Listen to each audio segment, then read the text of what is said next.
All right, so whenever I was growing up, I remember very clearly watching on Sunday afternoons, you'd watch like the late game of the NFL, and then that would usually roll into 60 minutes.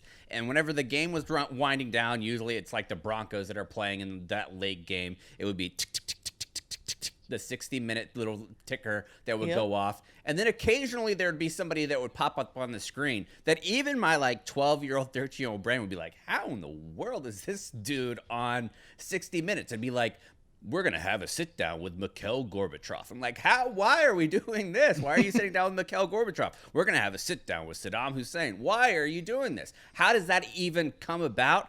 And I think that the idea of having these dictators, there is essentially two schools of thought about it, where you have to have their thoughts out there too of why they're doing what they're doing. And that you can have like an educated populace of what their side is. But at the same time, fuck that. I don't want to see a leader of the Taliban in the New York Times writing an op-ed. Do you guys? No, not at all. Yeah. Especially when you consider the New York Times is one of the main prevalent news publications in our country. Yeah, and this is pretty much the number 2 guy, like the number 2 guy on the U.S. list, and he is super bad. Yeah. Not a nice guy at all. So let's walk through what Jeff Shogel from the Task and Purpose kind of said about it. Okay, you want to walk us through it? Sirajuddin Haqqani is an infamous terrorist, a Taliban leader with the blood of Americans on his hands, and now, like we said, he's a contributor for the New York Times. The newspaper's opinion section recently ran an article penned by Haqqani with the headline, "What We, the Taliban Want." So this article, before Kate continues, this article came out, I believe it was Friday morning. Yeah. And whenever I first saw it, I was like, this is Duffel Bag or The Onion's best work. I mean, the idea that a Taliban leader would write this, and not only did they write it, but they didn't even really give a formal introduction. Context Katie. I know, like, Kate, if you listen to the show, if we talk about an obscure reference or not even really that obscure, she'll still want us to give context of what's going on so everybody that's listening has an idea. There's no chance that everybody who reads the opinion pieces on the New York Times has any idea who this dude is. Haqqani. Right. There's no way. Well, the only way the New York Times introduced him was as the deputy leader of the Taliban. But what they didn't tell you is that the FBI has $5 million for info leading to his arrest. The U.S. State Department has a reward of up to $10 million to bring him to justice. And there's many, many reasons for that. In 2008, he was part of an attack on a hotel in Kabul that killed 6 people, including an American citizen. He's believed to have coordinated and participated in cross-border attacks against the U.S. and coalition forces in Afghanistan. He was involved, allegedly, in the planning of an assassination attempt against Afghan President Hamid Karzai in 2008, and just kidnappings of Americans. Oh, most notably, of a New York Times reporter. Kind of a big deal. And that was completely left out. All they said was that the deputy leader of the Taliban, and they let him go on to say what he wanted to say. Again, this guy, Haqqani, he has ties to al-Qaeda and Pakistan's intelligence service. He's Taliban's number 2 commander since 2015. And he's just a super shitty guy. And in his opinion article, he argues that the Taliban is tired of war, very clearly, since just this week they were attacking, they were doing shit again. But any final peace agreement with the United States must include the full withdrawal of all U.S. and foreign troops from Afghanistan. The Taliban and U.S. are set to sign an interim peace deal on the 29th, as we said before, that would allow the Taliban to begin negotiating a political settlement with the Afghan government.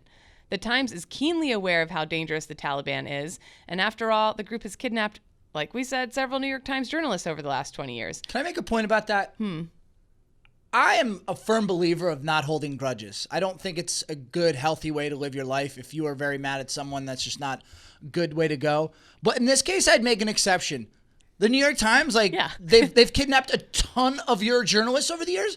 Maybe don't give this guy the time of day. Maybe it's okay to hold a grudge in this case. Well, their counter argument would be that the mission at the New York Times opinion is to tackle big ideas from a range of newsworthy viewpoints. And indeed, the top guy is newsworthy, that's for damn sure. but I don't know if his opinion is worth hearing. But how to be does quite I don't honest. even know how something like that even comes about. Like, Yeah. what do you do? What like, are to the get steps to get attached here? This Yeah. guy? Like, do you connect on LinkedIn? Like, do you follow each other on Twitter and start DMing back and forth and like, hey, thinking about have you as a contributor? Oh, what's your normal pay? Oh, we usually do about $1,000 for 1,500 words. Were you gonna chop it down? Are you gonna edit it some? I don't know, Haqqani. I'm not sure if we're gonna do that or not. Like, how do you get to the spot where this dude is in the major United States publication? It's And crazy to me. Why in the world would we trust anything this motherfucker says? So Right. he's arguing. Yeah, so even like to get his opinion, who's to say that anything he said is something that we could trust? Because he argues that the Taliban have no interest in letting al-Qaeda or other terrorist groups use Afghanistan as its headquarters. He says it's not in the interest of any Afghan to allow such groups to hijack our country and turn it into a battleground, as the Taliban did themselves, has done themselves before. We've already suffered enough through foreign interventions. We will take all measures in partnership with other Afghans to make sure the new Afghanistan is a bastion of stability and that no one feels threatened on our soil. Again, they did bring Except stability. for the women and children. Right. And shit like They that. did bring stability Fuck you. before, but it was through fear, murder, terrorism, torture, all sorts of horrible fucking human rights violations that are just beyond. I mean, cutting women's tits off for small Yeah. infractions, like Oh. all sorts of crazy. Sorry, but it's like just horrible. Like legit, yeah. It's like legitimate torture stuff. Like these people, it's like we've gotten Yeah. so used to hearing about the Taliban and things like that because we've been at war for so long. It's important to remember that the Taliban, in and of itself, without harboring terrorists or anything like that, without being one of the key leaders that you allowed 9/11 type of stuff to really formulate and fester, without that, even without that, the Taliban people are fucking atrocious as far as being human beings go. These people are disgusting, and having them write and say like, oh, we don't want any more type of shit going on our soil, fuck you. Yeah. And again, there's no way that they can guarantee, because the big issue before when Russia left was that it created a huge power vacuum. And that's what tore, every mountain around Kabul had a different group trying to take over the city. And that led to a huge war, that the Taliban versus this group versus this group. And they can't guarantee that won't happen again.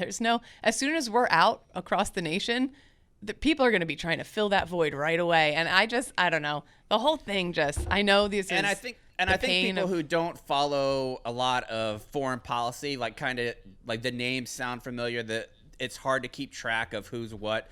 This guy is right underneath, as far as rewards by the FBI and CIA for killing him, is right underneath Zahawi and the leader of Al-Qaeda. He's right underneath it. So it's him, and then it's this dude. Who knows? I think like as round number 2 and this round as well, like I just see that we're definitely finally really are approaching some sort of end. And I just hate knowing that the end does involve the Taliban having like a huge part of control again, and just, ugh. I think there's a certain level of risk that we just have to accept, though. Yeah. Otherwise, we're just going to be banging our head against the wall for the next 20 years. Something feel bad for the something Afghan drastically people. has to happen. Yeah. All right, let's move on to round 4.